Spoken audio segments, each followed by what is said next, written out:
hands together, y'all. Barry D, Tommy T. We gonna have a good time tonight.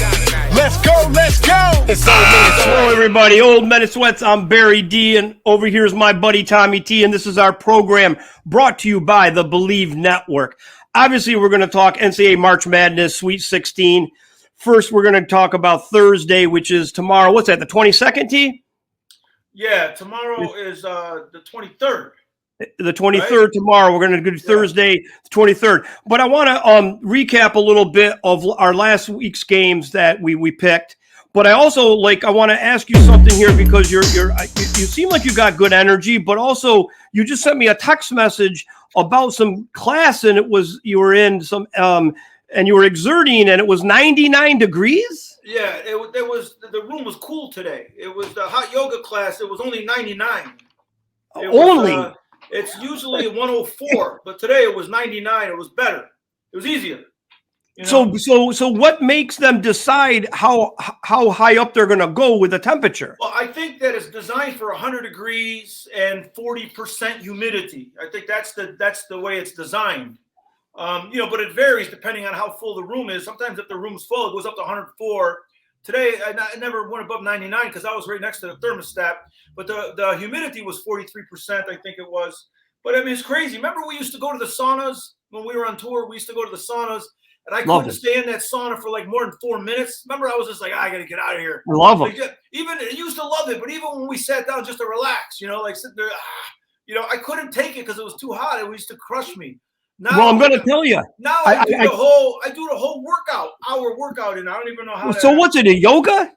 Yeah, it's a vinyasa flow class. So wait a minute though. Remember that was invented in California. Remember you used to go religiously. I went a few times to that hot yoga place in Santa Monica. But that wasn't a hot class. That class wasn't heated. You just came in the summer when it was 100 degrees up there. Plus there were 100 people in that room. That was that crazy class at 11:45 in the middle of the day. Crazy. When the teacher used to come in and say, "I'm convinced nobody works in LA." The class was full at 11:45. But the thing about saunas now, have you tried the new infrared saunas? No, what is that? I ain't even been in a because sauna. You may be able to deal with those because the old school saunas that we used to go to, they heat your outside of your body, and it's more difficult and it's harder to breathe. The infrareds, I've been in the infrareds, and it heats your core, it heats your inside first. That's why you don't sweat immediately, and then your body gets up temperature wise, and then you get going. Supposedly, it's better, and everyone's using those now. The infrared. I'm sure I could do it now because I'm in these hot rooms with the yoga, and I'm dying. I mean, when you go in and roll out your mat. Just get set up, you roll your mat out, you get your water bottle set up, you're already sweating, you're already soaking wet. The class it's doing yoga in a sauna, so I'll give that a shot. Well, yeah, what we'll do is we'll go to a place that's got the sauna, the infrared sauna, the cryo chamber thing, that cold thing, maybe the cold dip. We'll do the whole routine, and we'll see how you do. I have a feeling you're going to go in the infrared saunas now because of your yoga experience, and you're going to go, this is easy. This is like a little bit of my class. All right. Okay, all right, so I have a quick aside though. We picked our March Madness pool at the beginning of the brackets, and right now we're 27th out of 500 brackets on the BLEAV Network, and that's pretty good. 27th is good, but that's not up to our standard because you and I we've dominated these things in the past. Not every year, but we've had years. Remember the one year when I had 15 out of 16, 16, 7 out of 8. So we've had good years. But the funny thing is, we're 27th, and we picked Arizona, and they lost to Princeton opening night. But I just saw today that that guy Kerr Kriisa, their point guard, he's entering the portal because he's entering the portal. He's transferring, and I'm sure Arizona's good, get out of here. Whoa, he's terrible. That guy, he screwed us. He did. Kriisa didn't make a shot. He hasn't made a shot in 2 years. He remember when we used to play at that church, and Steve Vogt, we brought Steve Vogt once. Remember, it was a great pickup games at that church on Sundays in Glendale. And Steve Vogt said to you, he goes, "Tell Reno you're 0 for Saturday." Oh, that was outside in Sherman Oaks. He said, "Tell Reno you're 0 for Saturday." Saturday. I couldn't make a shot. We couldn't make a shot that day. But anyway, no, you couldn't. You couldn't make a shot. But that the BLEAV network. I'm not giving up yet. I'm not giving up yet because if Alabama loses, we're right there. Yeah, I mean, who's got to lose? Alabama. If Alabama loses, a lot of people got UCLA, Gonzaga. You know, there's Houston, but we kind of need Houston because I had Houston going to the final against Arizona. But I think our sleeper, if we can get Kansas State, sneak them through, that might help. But I can't believe we're in 27th. No, we got a good shot now. We got that Kansas State is going back to Madison Square Garden. They're playing this weekend in New York, and their point guard is going home. Their point guard, that little guy Noah, played an amazing game last week. To win that second round game, he made 3-pointers and he was attacking the basket. He was going crazy. And you could tell he wanted to go home and play in front of his family and friends. Yep. Yeah, it was the most motivated kid in the tournament. So I love that kid. Did he there he is. Did he go to Boys and Girls High? No, I don't know where he went. He's from Harlem. He's from Harlem. What high school did this kid go to? Marquise. I'm gonna look at you. Gonna look it up? I got it right now. Yeah. Yeah, he's from Harlem. He's a senior. He's only 5'8". He went to St. Patrick's. Oh, okay. Yeah. Powerhouse. They're all powerhouse. But he left New York. He's 5'8", 175. He left New York. He went to St. Anthony's in Jersey City. Right, that's the same high school that the Hurleys are from. Their father's a legendary coach, and then he played at he played at Bishop Laughlin in Brooklyn, and then he played at the Patrick School in Hillside. So he's bounced around high school, he's bounced around college. This kid's bounced all over the country. He played at University of Arkansas Little Rock, UALR. Who's the most famous guy from UALR? Come on, you're wearing the jacket. The most famous guy from UALR is Derek Fisher. Oh, Derek Fisher, yes. Yes, Derek Fisher. And you modeled your game with Derek Fisher. You're a Derek Fisher clone. I mean, since I'm 20 years older than him, I think he modeled his game after me. Because you just like him. Remember, I used to call you Fish. You got because you got the lefty and you back down guys. You guys had the same body type. So the Kansas State, but Fisher was never 0 for Saturday. No, no way. So one thing, let's recap. I want to make sure everyone understands. We're going to do our Bookie Beatdown bets later. We're going to do Thursday's games. Then we're going to then we'll have another show for Friday's games. But we want to let everybody know that we're pretty good at this because we just talked about the pool, the NCAA pool we're doing. And as far as last week, we were almost 4-0 in last week's games. We had Connecticut, right? We had Gonzaga was the only one we lost at the buzzer. Was Gonzaga. TCU made that garbage basket, which is why if you're going to bet these games, if you're going to bet NBA and college basketball games, you can't mess around with point spreads. Because there's more garbage buckets when they put in, when the game's over and they empty the benches and they put in all the walk-ons, they put all the white kids that never played the whole year. And then they're saying, chuck it, shoot it. Like the team's down by 11, guys just shooting 3-pointers. A guy from TCU made a 3-pointer at the buzzer. Yeah, they let the ball roll in. They wanted to make that 3-pointer so bad that the ball came in, and obviously Gonzaga just let the ball roll. The guy got it like beyond midcourt, and then he just bombed it. It was only 0.7 left. So that was the only one that if they didn't make that 3, we would have won that because otherwise we won UConn and we won Kansas State. And we won. I convinced you to take Xavier, and we. Oh, wait a minute. We didn't have Kansas State. We had FAU, Fairleigh Dickinson plus the points. Yeah, but they covered. They covered. Yeah, they covered. Yeah, I like Fairleigh Dickinson. Yeah. Yeah, we had Fairleigh Dickinson plus the points. We had Xavier, and we had Gonzaga was the loss. In Connecticut, we were 3-1. We should have been 4-0. Yeah, I mean, come on. So people. We're pretty good at this. We're not like has-beens. We might be old. Yeah, but we're also not experts. Like, don't take our, Yeah, don't bet the house. Don't bet the new Tesla on us. Like, we're not, come on. Listen, you go. You always give that disclaimer. I like your name there. You got Rick Pitino, head coach. Head coach. Because he's the new coach of St. John's. And I just saw this quote. Like Pitino's been around, right? Yeah, he got canned at Louisville because he got mixed up in all of the that scandal with the Adidas and all that stuff, whatever. But so then he had to go to Greece. He coached in Greece for a year.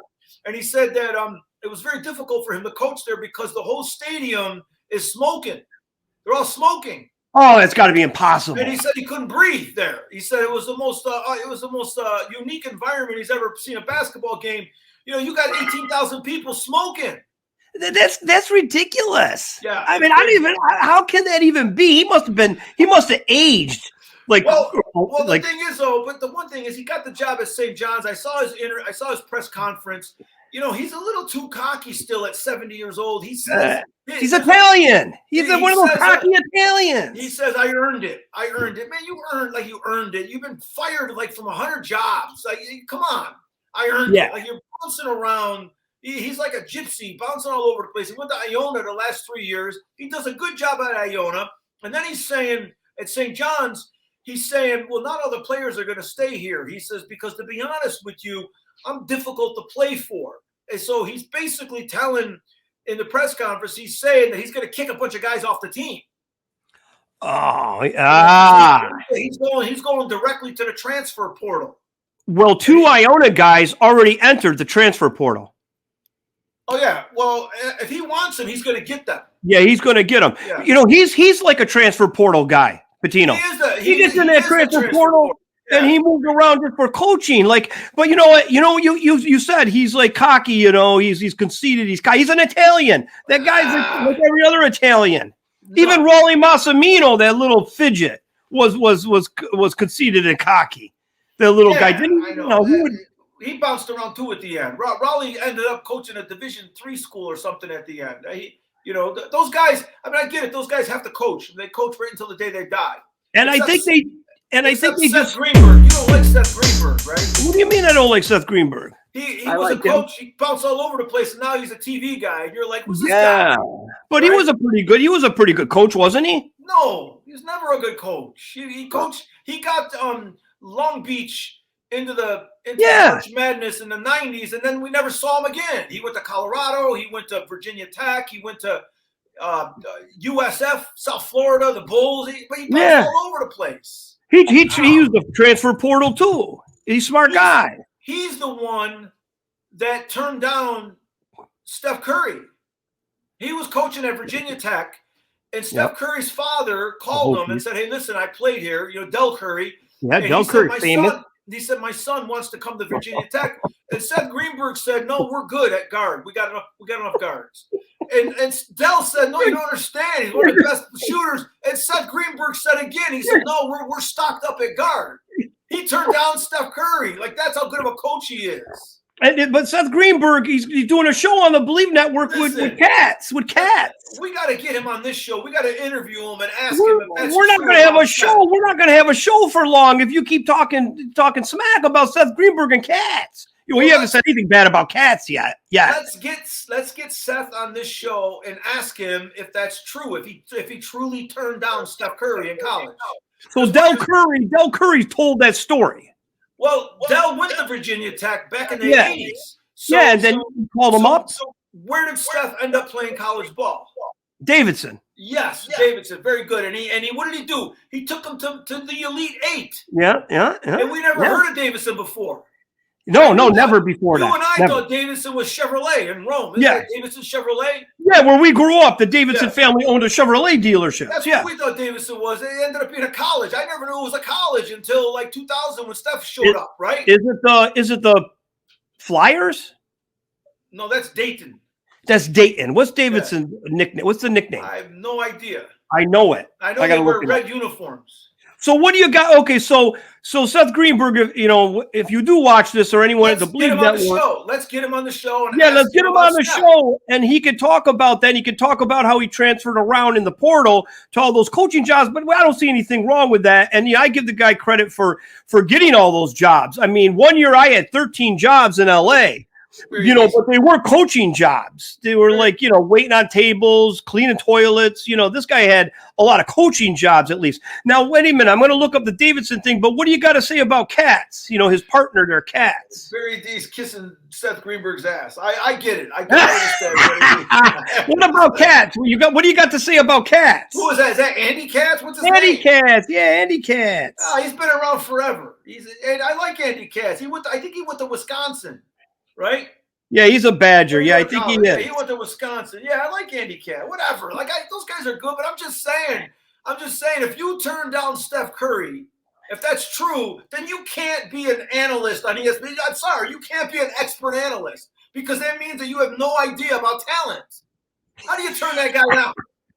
You're gonna sit there and tell me you're gonna watch the game and you're gonna tell me what kind of defense FAU's running or what kind of offense, like, you know what I'm saying, like what kind of offense Princeton's running. You don't even want Steph Curry. They're the Wildcats. Yeah, of course. Everybody's a wild. You know, they could be Steph. Yeah, Terry Holland. Terry Holland went there. Yeah, Terry Holland. But he coached at Virginia. Yeah, you know Fred Hetzel. Do you know a guy named Fred Hetzel? No, I don't. No, he went. Woodrow Wilson went there. I mean, come on. You know, I mean, you know, and Steph Curry's the number one dog though there. I'm really curious if that story's true. You know, like you know, maybe KATZ will debunk it. And he'll say his reporting is that that's not true, that Del Curry never approached his buddy Greenberg about Steph Curry coming to play for him. But, you know, we'll see. Oh, we get Seth on. We ask Seth himself. Straight up. His name's Seth. His name is Seth, right? Seth That's Greenberg. Yeah. We'll get him on there. We'll get him on there. I like it when if we last that long. When Fairleigh Dickinson beat Purdue, when they won they were in the first four, so they had to play the original play-in game to get to Purdue. And when they won the play-in game, they had the Fairleigh Dickinson coach in the locker room, and he said, "Listen," he said, "I've watched Purdue. I'm not that impressed with them. We're going to beat Purdue next, right?" And then after he tells his team that, he tells them all, he says, "Okay, look, be humble, enjoy this win." And so then Seth Greenberg was talking about it, and he goes, "I love that coach. He tells everyone that he's not impressed with Purdue, and then he tells his team to be humble, like he's the humble." But then they end up beating Purdue. Like, how did they beat Purdue? They had 7-4. Yeah, no, well, yeah, that guy, like, yeah, but so anyway, let's let's go. I want to ask you to do one thing. Can you put out like an actual invite to Seth Greenberg and KATZ? They got to come on together. They're a team now. It's like me and you. It's like Mutt and Jeff, Beavis and Butthead. I don't want KATZ. I just want you don't want KATZ. Get KATZ out of here. All right, so can you put an invite out there, like a polite invite, please? No, we'll say it. You got to say, Mr. Greenberg. Oh, I was going to tweet it. Oh, okay, all right. And call him Mr. Greenberg. Call him Mr. Greenberg. Don't call him. I think it's too late for that now. No, and it's just bad. Just say Mr. Greenberg and tag Believe Sports and Believe Network. Say, you know, the opinions on our show are not of the Believe Network. The opinions on our show are ours. But with that being said, we would love to have you on the show. We want to talk about, you know, your coaching career. And obviously we want to talk if Del Curry really, you know, asked you to take his son. And you said no. Yeah. And I want to know who were the guards that you had on the team that you didn't. That's a good question. Yeah, like who the heck did you have that you want to think? Well, you know, if it was me, I'm not a coach. Like, I'm not an expert coach, obviously. But if Del Curry came to me and said, "I got this son," like, I'm thinking, okay, the DNA, right? The apple doesn't fall far from the tree. And I'm thinking, if Del Curry is coming to me and saying, "I got this, my son," and would you take a look at him? I mean, of course I would. It's like take Pistol Pete. It's like if Pistol Pete's son played hoop and Pistol Pete called you, or any of the other great, like, you know, shooters like Bernard King, or, you know, anyone that's like unbelievable. I would just be like, yeah, like, I don't even care if I had 3, 4, 5 extra guards. I would take a look. If it's true, but if it's true, I can, I can give Seth Greenberg a break by just the appearance of Steph. When Steph was 18, 19 years old, coming out of high school, he looked like he was 12. Yeah, that's true. You know, so I mean, maybe yeah. you know, just maybe maybe his physical, his lack of physicality. I mean, he was so undersized, and he just looked so young that maybe he didn't think that he could hack it in the ACC. You know? Yeah, he did. He looked like one of those young kids in the 90s and the late 90s in those juice box commercials, the skateboarding juice box. He looked like a little frail, like skater dude kind of thing. But all right, so I don't know what that juice box is, but okay. Yeah, like the juice boxes commercial. You know, in the 90s they had those. He could have been on one of those commercials. All right, so you'll tweet out an invite to Mr. Greenberg minus Mr. KATZ. Right? I don't care. Like either way, it doesn't make it. They can both come or one. You know, yeah, it's fine. Yeah, because we can't even. I mean, we need a guest. I can't even get. We can't even get family to come on the show. We get Frankie D, no problem. Yeah, but Frankie D, what's he gonna do? He'll like shadow box the whole time on the show.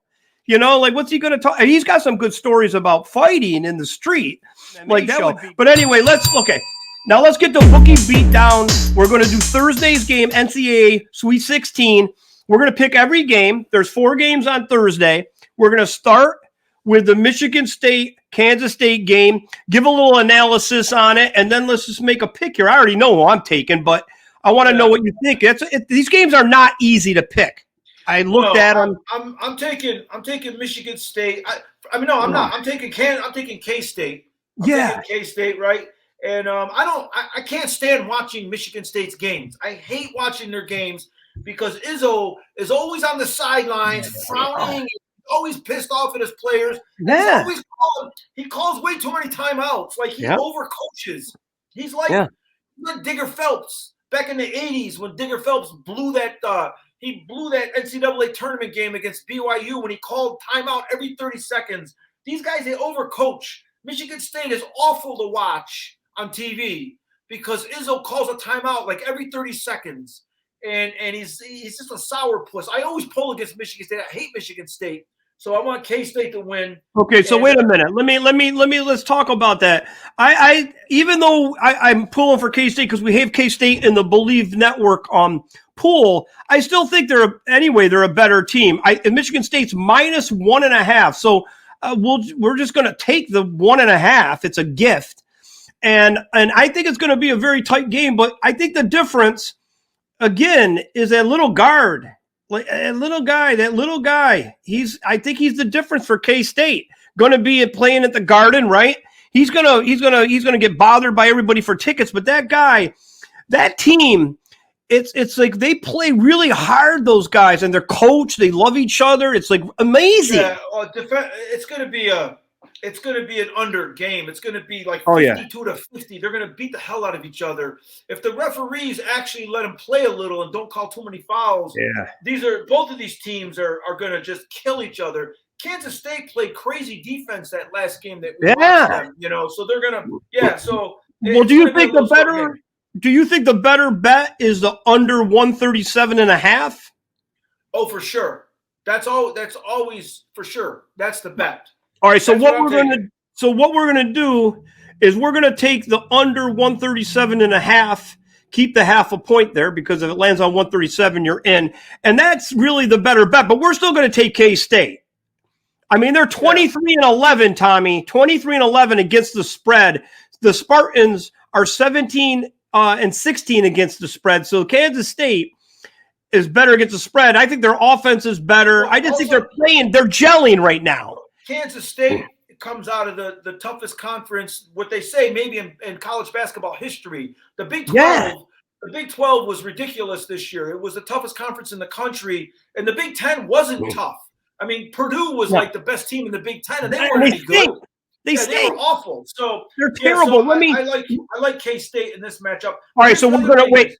So we're gonna take K-State. We're gonna take the under.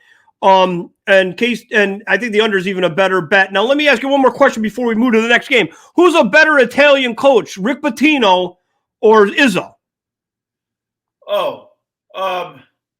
Well, they're both great, but Pitino is better on the eyes. His style of play is nicer to watch. He's kind of like a Pat Riley wannabe.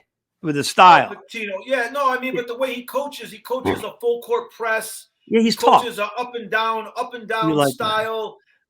You know, I mean, I never liked IZZO. I never liked that. IZZO's always had big teams and they beat the hell out of you. I mean, IZZO's like Jim Boeheim. IZZO's coached forever. He's got one championship, right? Just one. Yep. Right? Yeah. That's the same as Boeheim coached for 150 years. He got one championship. You're funny. You go. They're good. You sounded, wait, you did the Italian thing. You go, I never liked that guy. I never liked him. I never liked IZZO. I never liked him. Get out of here. I never liked that guy. All right, next game. Arkansas, UConn. Thursday at 7:15 on CBS. Connecticut, UConn is -4. This is an interesting game. This is hard to pick. This is a hard game because Arkansas. I like Arkansas. They're really a good team. They got that coach Eric Musselman, who's a nut. He takes off his shirt. Yeah, he's crazy. He's a nut, and he's got that beautiful black wife, right? Yeah. You know, like this guy's crazy. His father was Bill Musselman, who for years was a legendary coach, but he only coached in the NBA for short periods of time because he was crazy. His father was crazy. When did he coach? In the 70s? He coached the 80s. He bounced around Cleveland, Minnesota. You know, he was a college guy too. But Eric coached Nevada, Reno. He coached up in Nevada, and he started taking his shirt off up in Nevada. And then he wins that game, takes off his shirt, runs around shirtless. You know, he's in good shape for like a 55-year-old guy. You know, he's not in muscle, but he's in good shape. And so he's a great coach. Like Charles Barkley praised the hell out of him for the coaching job he did in that game that they won to make it to the Sweet 16. I don't know who they beat. I'll check it out. I don't know who. I forget. These games they cross over. Like it's hard to keep track of who. No, I know it's a lot of action. Hang on, where are they? Arkansas. Yeah, let me see who they beat. I got it. Kansas. They beat Kansas by a point. Okay. Yeah, the big upset. So Kansas. But Barkley was just so impressed with the coaching that he did in that game. Like he changed something up in that game that I didn't actually see. But Barkley had some great analysis after the game. So I love that Musselman. And the UConn coach is Danny Hurley. Yeah. Who he's Bobby Hurley's brother. I think their younger brother, Bobby Hurley. And Hurley's father is the legendary coach. Bob Hurley from St. Anthony's, right? In Jersey City. And this guy, he's crazy too. Like Danny Hurley's crazy on the sidelines, nuts. Like he doesn't take off his shirt, but he's nuts. UConn's super talented, right? I mean, UConn's always super talented. So this game is going to go down. This game is going to be a buzzer beater, right down to the wire. Right, So this is the thing. I think the defense on Connecticut at the end, as the game progresses on and people get tired, I think the rebounding and I think the defense of Connecticut at the end is going to be the difference. It's still going to be a buzzer beater, but I think that's where Connecticut can take them. I just have a feeling that Connecticut, that's where this is going to happen. But right now, Arkansas is getting the 4 points. I mean, that's a lot of points to get. I know. Game, right? It's tricky. It's almost like I don't want to even take it because I think it's really tricky. Like you said, if it could be 5 points and then they make a bucket. It could be 10. They make a run. Connecticut still wins. This is hard. I mean, really, if you got money to bet on this game, I would not take Arkansas plus the points either because Connecticut could cover 4. I would take. And I wouldn't touch the over under because it's kind of weird. It's higher than the Kansas State, Michigan State game. It's 140. I know these guys can score better too, but I think defensive wise, especially Connecticut, is really good.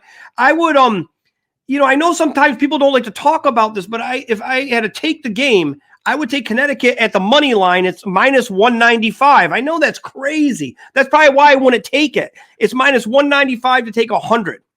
To win 100, but I almost think we should pass. I think we should pass on this. I was going to say that. Don't touch this game. No, this is not. Don't go near this game. Forget this game. And I'm gonna say something because we've done this before. To all you guys out there, you older guys, you younger guys that are going to be going to the casino or on the betting apps. The first game's at 6:30 tomorrow, and then you're going to sit there and watch that game. And as that game goes, you're going to probably try to chase your money on the 7:15 game. Don't do it. Just take that first game, take the under, right? Kansas State, Michigan State, take maybe Kansas State plus the point F, and then just let that game play. Don't get nervous and then try to chase money and take a bet in that UConn Arkansas. Don't do it. This game's going to be going simultaneously to that other game. Well, 6:30, 7:15. Yeah, well, so this game starts at 4:15. The K-State game starts at 3:30. They're the one game starting 45 minutes ahead of the other. They're playing 45. One's in New York and one's in Vegas. So they won't really be chasing. They won't really be chasing, but people it's going to be the same. Yeah, the game basically tips off to almost the same time. So don't take it. Just let it be. Right? Let's let it be. Okay, next game. Because next game, the FAU Tennessee game, you're going to take the under in this game. Yeah, so that game's at 9 o'clock. That game's 6 o'clock Western, 9 o'clock. So you wait, you take that game. Now you take the FAU Tennessee game, and you're right. The bet in that game, interesting. It's -5.5 Tennessee. I wouldn't take Tennessee -5, even 5, betting it down at get rid of the hook. And I want to take FAU plus 5.5. You're right. I take the under. It's really going to be hard. It's 130.5. Yeah. I mean, if it goes up to 131, at some places you can get it at 131. All right. So, you're talking like, 66 to 65, I mean, that's the game. The game's going to be in the low 60s at the most. But Tennessee's the #1 defensive team in the country. Yeah. Right? They're by far the #1 team in the country. I mean, they killed Duke in the second half. They killed the hottest team in the country. Duke won 9 in a row. They won 18 out of 19. And you watch that Duke game, and you're like, how the hell did that team win 18 out of 19? They were awful. Yeah. They were terrible. And that league wasn't great this year, was it? No, and just like I told you about college basketball, when you watch these games, even the Kansas State game, they were like 1 out of 16 from 3-point range. That's ridiculous. At one point in the game. Duke, like when I'm watching a Duke game, the announcer said at the beginning of the game, well, Duke's not a very good 3-point shooting team. Well, they won 18 out of 19. They're not a good – what are you talking about? Like, they stunk. They couldn't make a shot. Are you not nervous, though, in this FAU Tennessee game with their offenses? FAU scores 79 points a game. I mean, these guys can get up and down the court. But Tennessee, I know what you mean. They're lockdown D. They play D. Tennessee beat the hottest team in the country, Duke. Now they play the next hottest team in the country. This team's only got 3 losses.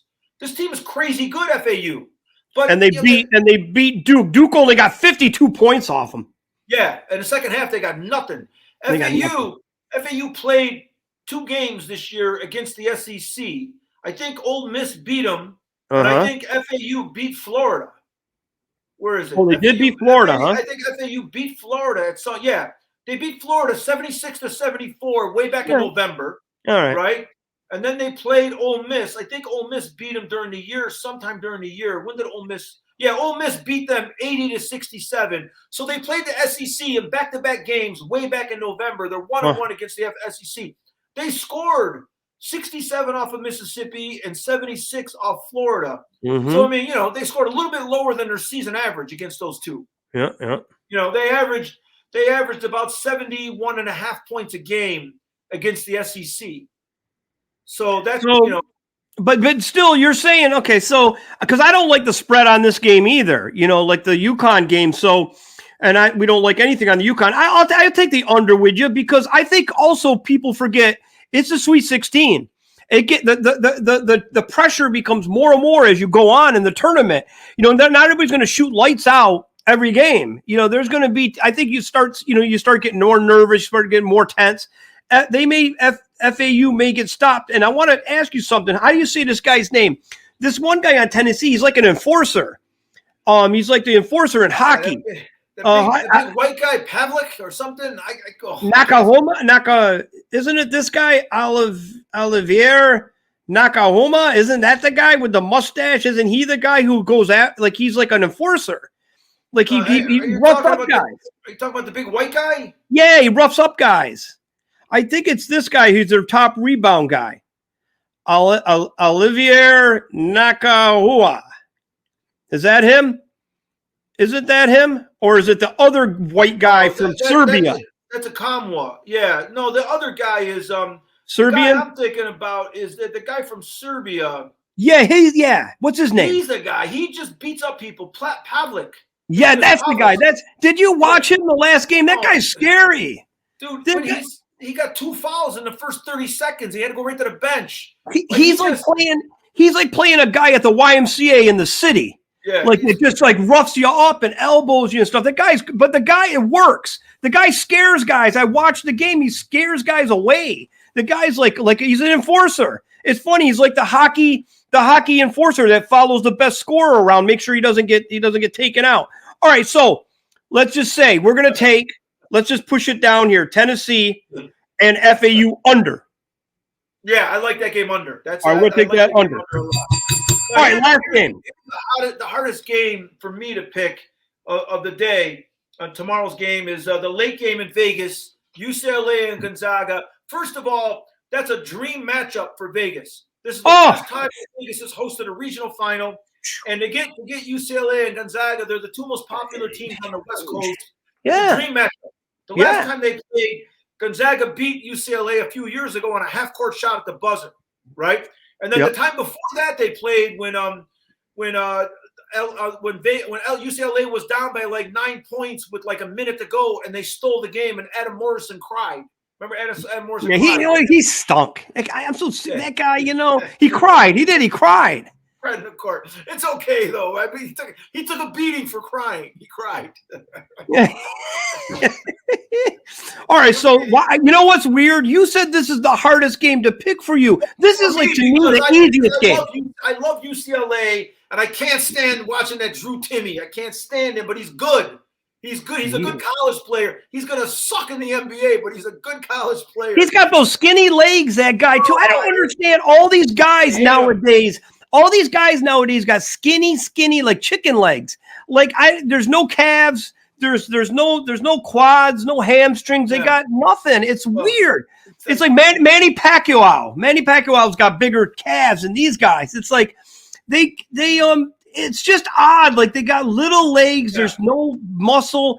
The Timme guy. This is a tough game because Timmy's excellent. Timmy's not only a great scorer. He's a great low post scorer, and UCLA, they got young centers, and then they're not big. Besides a couple centers, they're not big. I mean, their next big guy is Jaime Jaquez Jr., and Jaquez Jr. can't stop Timme. They're not going to put him on him. They're not going to put him on him, right? Yeah. So Timme really controls the action on the offensive end. Really does. And then UCLA's missing Jalen Clark. He tore his Achilles tendon a couple weeks ago. He's their best defender.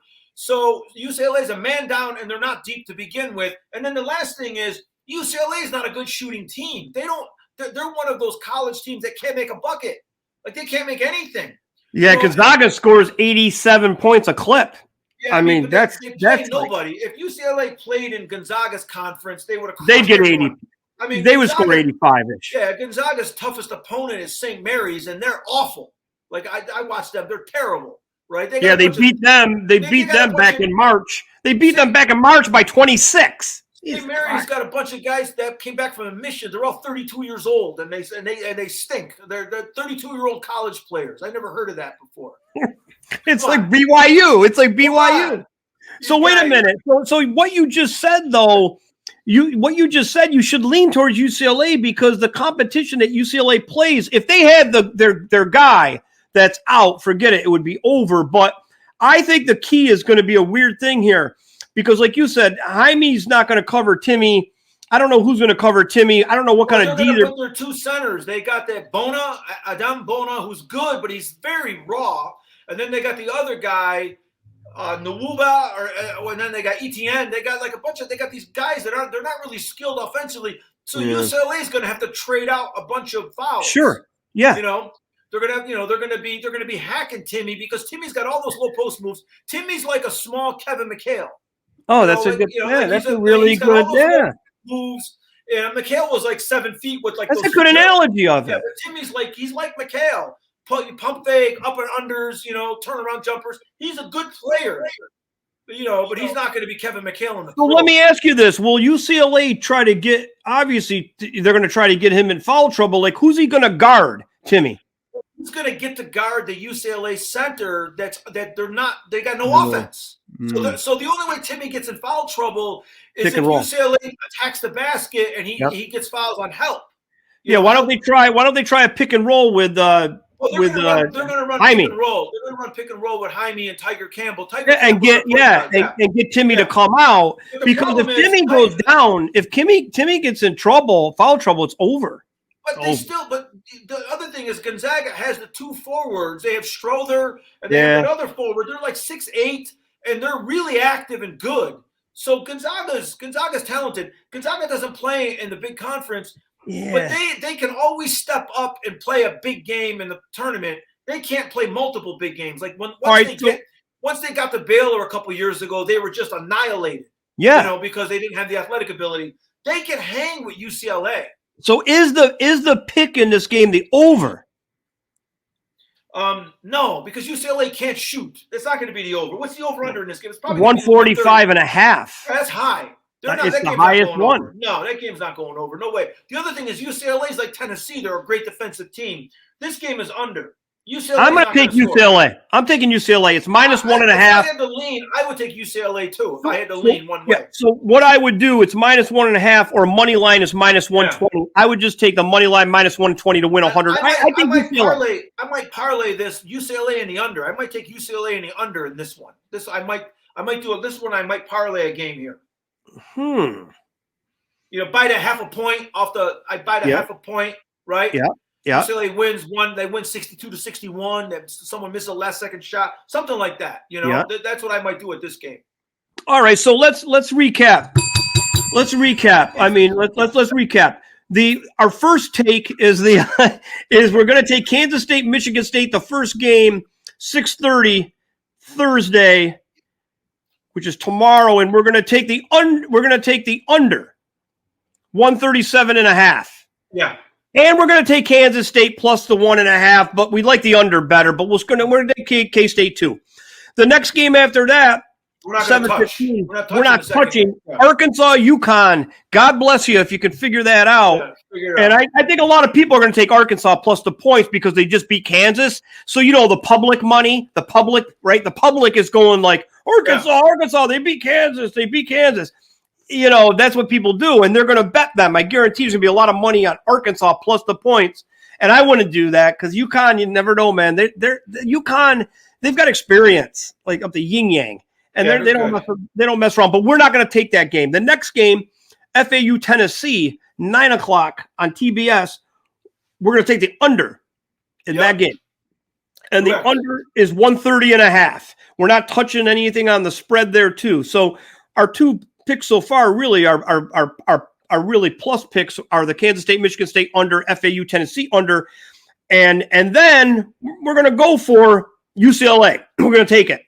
UCLA over Gonzaga Thursday tomorrow night. That's the late game. Starts at 6:45 here in Vegas. It's going to be a great game. I mean, and you just wait a minute. Guess what happened? Did you just make a bet because the line was 1.5 minus UCLA minus 1.5? Now it's -2. 1-2, yeah, because the money's going on UCLA. See? So now the money line went up from 120 to 130, but I'll still take crazy.